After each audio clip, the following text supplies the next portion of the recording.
All right, now you can probably hear me. Let's start over. Sorry about that, everybody. I try to have everything dialed in for you. All right, let's get back to it here. So, we'll start with this. Let's go back to slide number one. Did you ever wonder why we wear stickers? Oh, yeah, let's explain that. There's a reason that there's stickers on your produce. And here's what that means. That code is called a PLU, and that means a price lookup code, and that's what grocery stores use to identify bulk produce. So if you ever see the acronym PLU, you'll know what that means, price lookup code. And so here's the breakdown of PLUs. There's 4-digit codes and 5-digit codes. 4-digit codes mean that it's grown conventionally. 5-digit codes can be one of the two. And so you gotta be really careful because there's a huge difference between these two 5-digit codes. If it starts with a 9, it is organic. If it starts with an 8, it is genetically modified.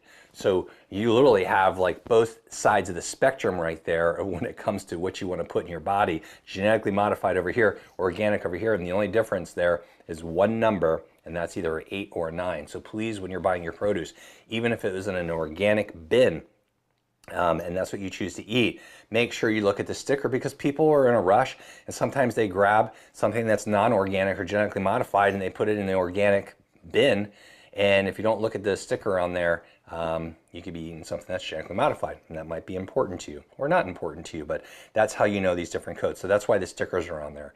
What you didn't get to hear me say, because my microphone wasn't on, but now it is now, is that it's actually illegal. So if you take a non-conventional piece of fruit or genetically modified and you happen to put it in the organic bin, that grocery store by law is supposed to have to then not allow them to sell that as an organic produce anymore. It's actually been contaminated. And from some research that I've seen, it used to be a $10,000 fine if they get caught doing that. This is a big deal. And thank God we have this in our country, that we have some protection like this of what we can eat. So that's what you want to be looking for. You want to be looking for your stickers, and you want to make sure that you're choosing the appropriate produce for your body for health. And I'm going to try to explain a little bit of that to you.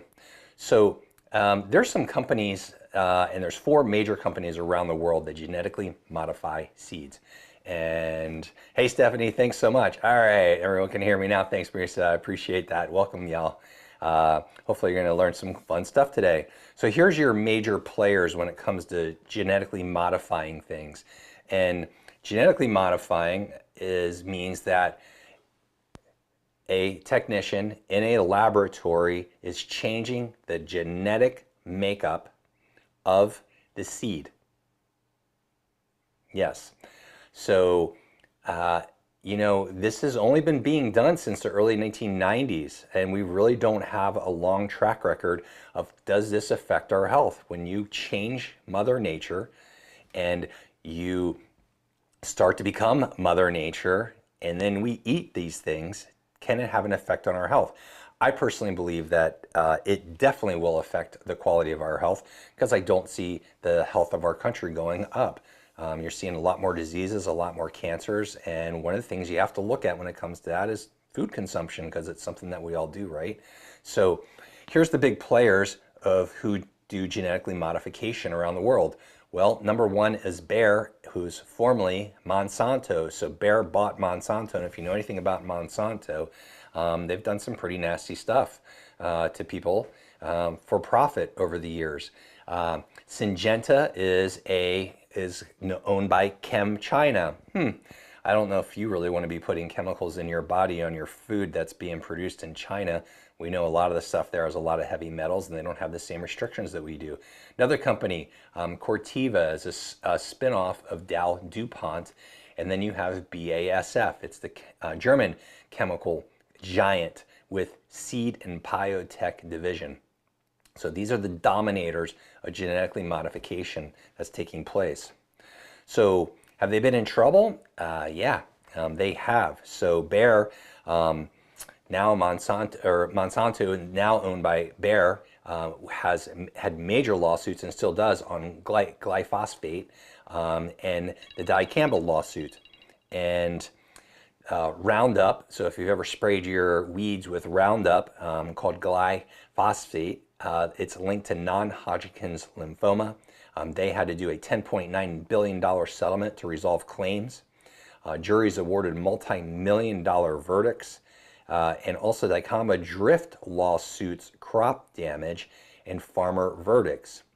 And misleading advertising claims. So that's not really good. And that stuff's being sprayed on your plants.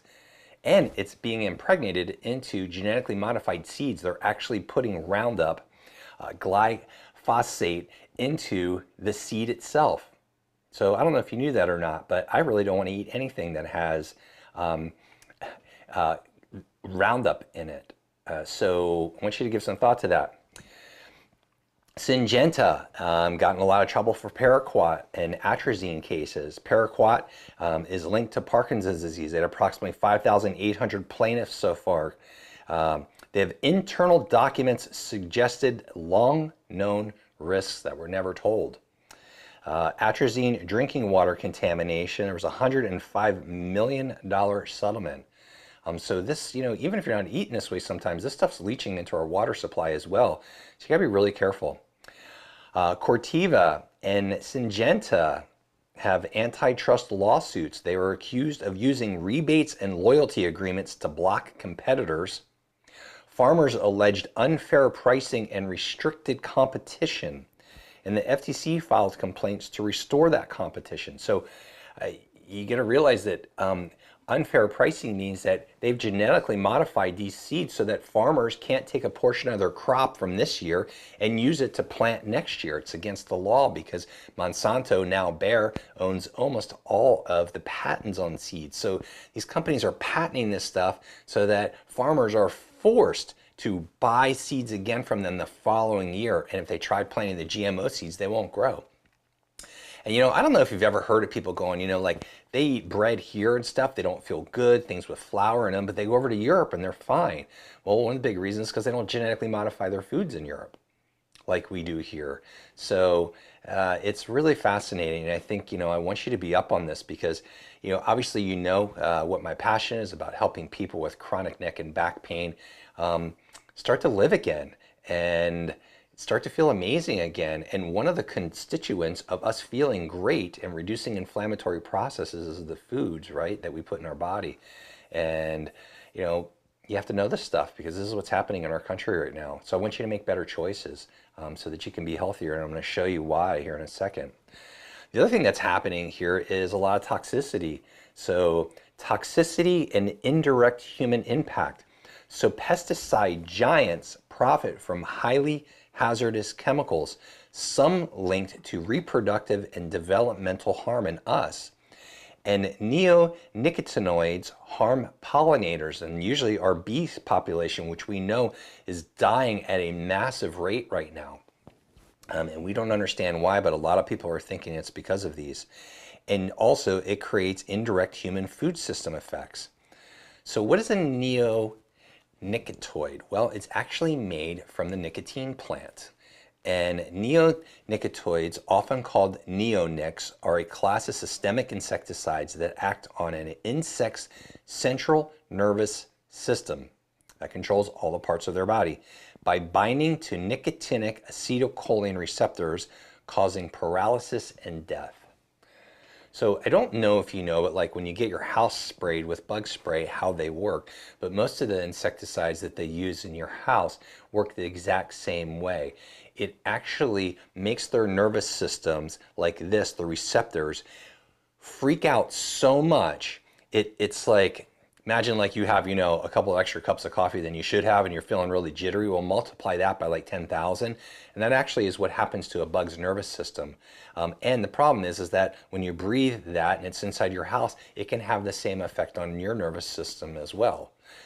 So I don't want that happening for you because that's like the total opposite of what we're trying to create, right? Trying to create homeostasis, inner balance inside the body, stronger immune systems, more vitality for you, more energy, more focus, versus having our nervous systems freaking out because we're trying to kill bugs. So, for you, my main thing I always tell people, it's like, hey, if you're going to spray the outside of your house, but please don't spray the inside of your house. These things are really bad, and that's why, because it causes literally paralysis and death to their nervous system. It freaks their nervous systems out so much. So, a lot of people, I've always hear the argument, yeah, well, what should I do? Well, I think you should eat more organic foods. And in fact, I think you should try to move to everything organic as much as you can. And I know people are like, it's so expensive. Well, I made a slide for that, so you can't get away with that excuse anymore. So what are the benefits of eating organic produce versus genetically modified? Well, you reduce your pesticide exposure dramatically. They have higher nutritional content, believe it or not. No genetically modified organisms in them or synthetic additives. And it supports sustainable farming. That's becoming a really big word right now, right? Sustainable farms, where they can have healthy soil all the time. When they grow seeds that are genetically modified, do you know that that soil is dead? It kills what's in there. That's why they genetically modify it. And you can't get other stuff to grow. The only thing that'll grow there is when they plant genetically modified seeds. And I learned this from a farmer on a trip back from Calgary last year. So this is a real thing. This guy totally changed his farming. His wife was getting sick all the time from eating their wheat and couldn't figure out why. And he started realizing that the only plants that were growing up in their area was these genetically modified farms that looked totally perfect. And no weeds, corn that would grow 2 more ears of corn than a normal stalk would. A lot of things like that. So you got to be super careful. And so if you want health, I really recommend that you start reducing your GMO-based foods. And unfortunately, eating out, almost no restaurants are going to use organic stuff. It's more expensive, so you're eating genetically modified seeds as well, and plants. It's a shame of what's happening in our country with this, but if you want to have vibrancy and you want to feel great and try to prevent disease processes, you have to start eating more organic stuff. It's going to be one of your biggest things to do. So what's the cost? Let's talk about this. Is there a difference in cost? Well, here's the deal. Let's say that your family, you decide to start eating organic foods instead of conventional. Here's the breakdown. You'll have a 10 to 30% more spending on groceries. So for a $1,200 a month grocery budget, if there's an increase in 10%, it's going to be approximately $1,400 extra per year. Over 30 years, that comes to $43,000. If it goes up to 30%, depending on how much you buy, hey Sue, great to have you here. That's $129,000 over 30 years at 30%. So I gave you kind of both spans on that. So let's contrast with the cost of cancer if disease develops. The average annual treatment for a patient with cancer is $150,000. Therapies are going to cost you between $10,000 and $30,000 per month. Out-of-pocket costs will be anywhere from $5,000 to $12,000 per year, even with insurance. The lifetime cost for you or a family member or someone you love to get cancer is going to be between $300,000 and $1 million for one person. And don't forget emotional, physical, and the spiritual tolls on you and your family and your loved ones. So let's look at that. Lifetime cost, $300,000 to $1 million. 30 years of eating organically, only $129,000, and that's for your entire family. So I don't think there's excuses anymore of eating organically. Getting cancer sucks. If you know anybody that's had that, that is a major emotional expense, right? Seeing your loved ones suffering, endless doctor's appointments, doctors that possibly don't care about you, you being a guinea pig, you having to go to the hospital, get maybe chemo, radiation, the life that it sucks out of you, the emotional expense, right? Of seeing your loved one going through this and suffering and wonder if they're going to make it or not. I mean, you know what I'm talking about. Nobody wants that. Oh my God, you want to talk about turning your life upside down and inside out. Cancer can do that for sure. And we all probably know someone that's been down that road. So is there eating organic food a guarantee? Absolutely not. There's no guarantees. But I'll tell you what, I think it's a pretty decent insurance policy to reduce your chances of having disease because of what these manufacturers are doing. So I hope that you learned something today. I hope that I brought some good information for you, because really, pay a little more now for prevention or everything later for disease. It's a choice we have to make. 30 years ago, we didn't have to deal with this stuff, but now we do. It is part of our food intake. So next time you go to this grocery store, start looking for these stickers on your produce and your vegetables, and start making some changes, please. So, if you drink milk, please switch over to organic milk, because you got to realize that a cow that produces organic milk is not allowed to eat genetically modified grass or genetically modified grains. Has to be organic. So it goes all the way back through the whole entire food chain. That's why it costs more money to do it. But I think that you're going to see a dramatic improvement in your health and your vitality when you start eating plants that haven't been genetically modified in a lab. And what's the benefit for your spinal health? Well, you're giving your body a higher level of nutrition to repair itself. And I think there's a lot of pluses for you there too. So anybody have any questions about what we're talking about today while we're still on? This is something that we all have to deal with. And I hear it a lot, like, oh, we're eating organic, so much more expensive. That's why I wanted to make that slide and show you the cost comparison, because it really isn't. It's actually cheaper. So you want to be looking out for those things. You can grow your own, right? But if you're going to grow your own and you're going to have a garden, which I think is super cool, make sure that you're buying organic seed. Because if you just go to the store and you go to Walmart and you buy regular seeds for your vegetables, if they're not organic, they're probably genetically modified. And so don't start your plant with that source of genetics.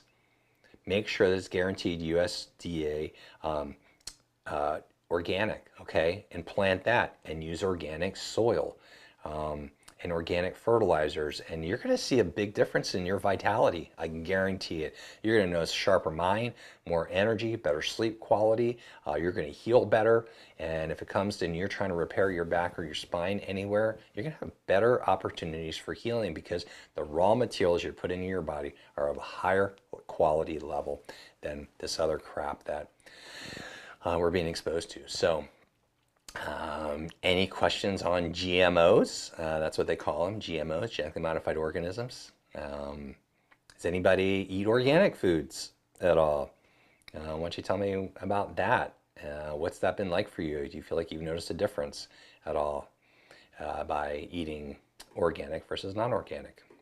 You know what I think? Why you're thinking about that for a minute is, have you ever noticed that if you get a organic banana versus a non-organic banana, which one lasts longer? Yeah, the non-organic one's going to stay yellow much better, because they know that it's really hard to use to sell bananas that start turning brown. And so what do? They genetically modify them so they stay nicer looking on the shelf, so that stores have a better chance of selling them. That's what's happening, and that's just one thing. So yes, you're exactly right, Marisa. Use organic fertilizers too. That's super important. And you can get these things now. Your Home Depot and Lowe's is carrying organic soils now, organic fertilizers now. So yeah, you can definitely do it. And you know what? There's nothing like growing your own and knowing that I use an organic seed, I use an organic soil, an organic fertilizer, and just the vibrancy and the energy level of those plants when you consume them, you're going to feel totally different, and you're going to heal so much better, no matter what you might be dealing with your health or trying to prevent from as well. So hey, it was no one's got any questions. I appreciate you being here. I hope this was a new subject and I brought something new to your life today. And if you did, I hope you'll want to share this with other people, because we all need to know this, because everyone's doing it, right? Everyone's eating every day. So you constantly have to make these decisions, and the more knowledge you have, the better decisions we can make, right? So I hope it added value to your life. Stephanie, you are so welcome. I hope you have an amazing day too. Sue, Marisa, everyone else, great having you here. As always, appreciate you. And if you got a topic that you want to learn about, let me know. And if you know someone who's dealing with chronic back pain or neck pain and doesn't know which direction to go, or is being told that surgery is their only option, please send me a DM in Facebook and just write back pain on there, and I will reach out to you, and I'd be happy to help. All right, guys. Great seeing you. Have an absolutely amazing week. Don't forget, my birthday is coming up this weekend, so hey, hey, you got to celebrate yourself, right?